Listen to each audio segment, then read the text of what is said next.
आज इस कहानी से हमें ये पता चलता है कि अगर ईश्वर साथ हो तो कोई कुछ नहीं बिगाड़ सकता। एक साधु वर्षा के जल में प्रेम और मस्ती से भरा चला जा रहा था कि उसने एक मिठाई की दुकान को देखा जहां एक कढ़ाई में गर्म दूध उबाला जा रहा था और मौसम के हिसाब से दूसरी कढ़ाई में गर्मा गर्म जलेबियां तैयार हो रही थी।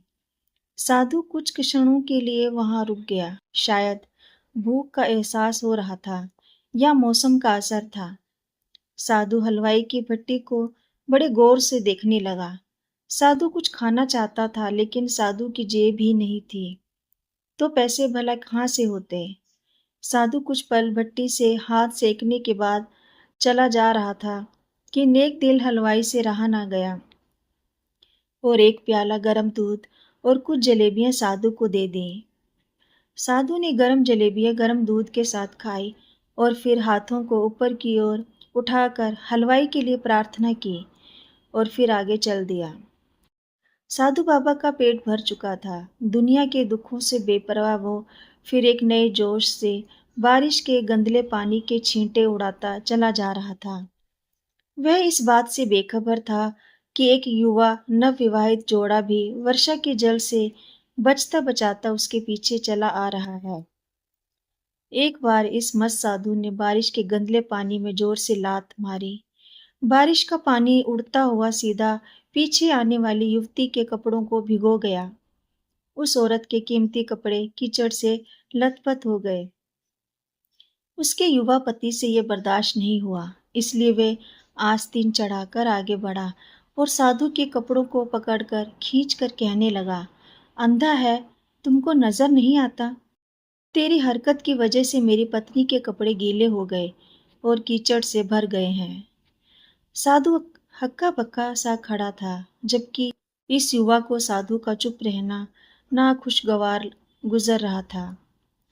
महिला ने आगे बढ़कर युवा के हाथों से साधु को छुड़ाना भी चाहा, लेकिन युवा की आंखों से निकलती नफरत की चिंगारी देख वह भी पीछे खिसकने पर मजबूर हो गई।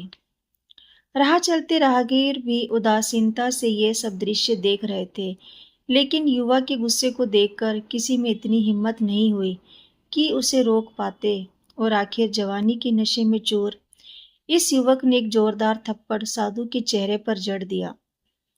बूढ़ा साधु थप्पड़ की ताब ना झेलता हुआ लड़खड़ाता हुआ कीचड़ में जा गिरा। युवक ने जब साधु को नीचे गिरता देखा तो मुस्कुराते हुए वहां से चल दिया। बूढ़े साधु ने आकाश की ओर देखा और उसके होठों से निकला, वाह मेरे भगवान, कभी गरम दूध जलेबियां और कभी गरम थप्पड़, लेकिन तू अगर चाहे मुझे भी वही पसंद है। ये कहता हुआ वह एक बार फिर अपने रास्ते पर चल दिया। दूसरी ओर वह युवा जोड़ा अपनी मस्ती को समर्पित अपनी मंजिल की ओर अग्रसर हो गया। थोड़ी ही दूर चलने के बाद वे एक मकान के सामने पहुंचकर रुका। वे अपने घर पहुंच गए थे। वो युवा अपनी जेब से चाबी निकालकर अपनी पत्नी से हंसी मजाक करते हुए ऊपर घर की सीढ़ियों तय कर रहा था। बारिश के कारण सीढ़ियों पर फिसलन हो गई थी। अचानक युवा का पैर फिसल गया और वह सीढ़ियों से नीचे गिरने लगा। महिला ने बहुत जोर से शोर मचाकर लोगों का ध्यान अपने पति की ओर आकर्षित करने लगी, जिसकी वजह से उसके संबंधी और दूसरे लोग तुरंत सहायता के लिए वहां पहुंच गए और अस्पताल ले गए। युवक का सिर फट गया था और कुछ ही देर में ज्यादा खून बहने लगा। लोगों ने दूर से आते साधु बाबा को देखा तो आपस में कानाफूसी होने लगी कि निश्चित रूप से इस साधु बाबा ने थप्पड़ खाकर युवा को श्राप दिया है, तभी उसे चोट लगी। दूसरे युवकों ने ये बात साधु बाबा को जानकर घेर लिया और एक युवक कहने लगा कि आप कैसे भगवान के भक्त हैं जो केवल एक थप्पड़ के कारण युवा को श्राप दे बैठे। भगवान के भक्त में रोष व गुस्सा हरगिज नहीं होता। आप तो जरा सी असुविधा पर भी धैर्य न कर सके। साधु बाबा कहने लगे, भगवान की कसम, मैंने इस युवा को श्राप नहीं दिया।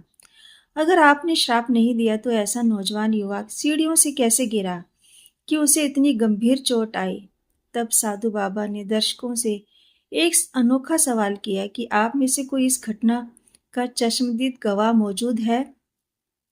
एक युवक ने आगे बढ़कर कहा, हाँ, मैं इस सब घटना का चश्मदीद गवाह हूँ। साधु ने अगला सवाल किया, मेरे कदमों से जो कीचड़ उछला था, क्या उसने युवा के कपड़ों को दागी किया था? युवा बोला, नहीं, लेकिन महिला के कपड़े जरूर खराब हुए थे। साधु ने पूछा, फिर युवक ने मुझे क्यों मारा? युवक कहने लगा, क्योंकि वह युवा इस महिला का प्रेमी था और वह बर्दाश्त नहीं कर सका कि कोई उसके प्रेमी के कपड़ों को गंदा करे। इसलिए उस युवक ने आपको मारा। युवक की बात सुनकर साधु बाबा ने एक जोरदार ठहाका बुलंद किया और कहता हुआ वहां से विदा हो गया। तो भगवान की कसम, मैंने श्राप कभी किसी को नहीं दिया, लेकिन कोई है जो मुझसे प्रेम कर रखता है। अगर उसका यार सहन नहीं कर सका, तो मेरा यार प्रभु कैसे बर्दाश्त करता होगा कि कोई मुझे मारे।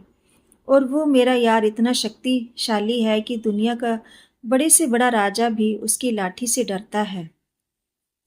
सच है, उस परमात्मा की लाठी दिखती नहीं है और आवाज भी नहीं करती, लेकिन पड़ती है तो बहुत दर्द देती है।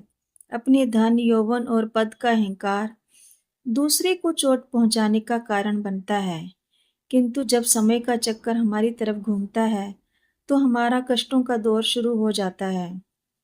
हमारे कर्म ही हमें उसकी लाठी से बचाते हैं। बस कर्म अच्छे होने चाहिए, किसी को भी चोट पहुंचाना खुद चोट खाने की तैयारी करना है। हमें अपने गलत कर्मों से डरना चाहिए, क्योंकि ईश्वर की लाठी में आवाज नहीं होती।